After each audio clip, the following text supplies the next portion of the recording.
When Laci Peterson was reported missing on Christmas Eve 2002, the story quickly made national news. But while her husband Scott Peterson was an immediate person of interest, a solid motive eventually emerged thanks to Amber Frey's account of her affair with Scott. Here's what we know about her.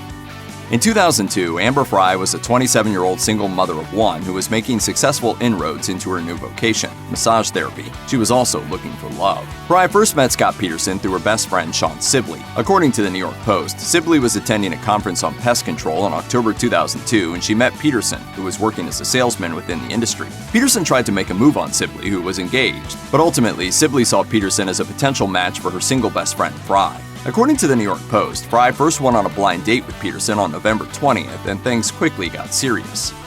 From Frey's perspective, everything about her new relationship seemed to be pointing in the right direction. Peterson was good-looking, fun, romantic, and generous, and bowled her over with good food and wine. According to the New York Post, Peterson told Frey on their second date, "There will be many more corks, many more bottles to share."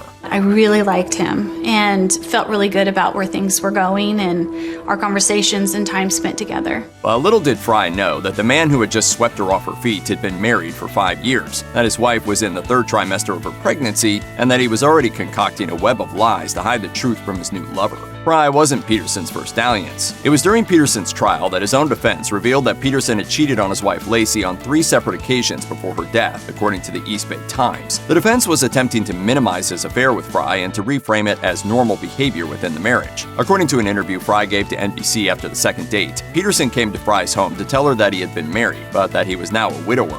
That same day, Peterson bought a second-hand boat that his trial revealed was used to dispose of the remains of his wife and unborn child just weeks later. Frey went to the police in December 2002. She had grown suspicious of Peterson, who had covered his tracks by telling Frey he was traveling, first on a fishing trip and later to France, where he would allegedly be spending the new year. At that time, he was at a candlelight vigil for Laci.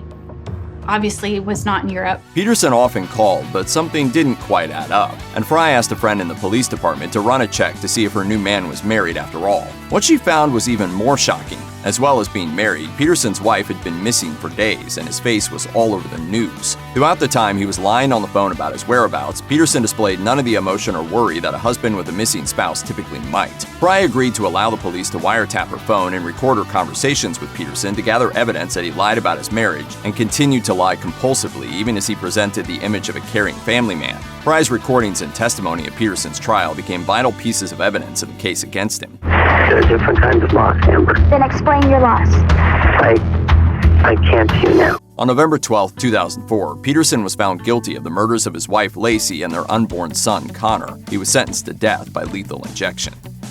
The Scott Peterson trial dominated national news for almost 2 years, with huge repercussions for Frey, the unwitting other woman who became one of the trial's star witnesses. During the trial, Frey's attorney, Gloria Allred, told People, "Amber came across as one of the most credible people you could ever hear testify, and Scott Peterson on those recordings came across as one of the biggest liars one could ever hear." Though Frey emerged from the trial with her reputation intact, the years after she went public with her relationship with Scott were turbulent ones. Hounded by the press and often mischaracterized as a knowing mistress, Frey's life was turned upside down overnight. In 2005, she published a memoir telling her side of the story, Witness for the Prosecution of Scott Peterson, which swiftly went to #1 on the New York Times bestseller list and detailed the bravery and determination that Frey had demonstrated throughout the ordeal.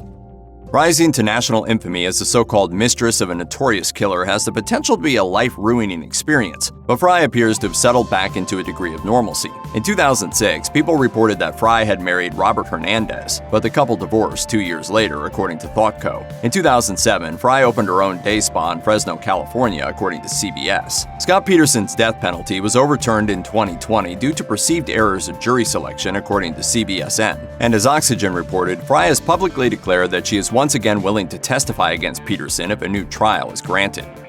Check out one of our newest videos right here. Plus, even more Grunge videos about your favorite true crime cases are coming soon. Subscribe to our YouTube channel and hit the bell so you don't miss a single one.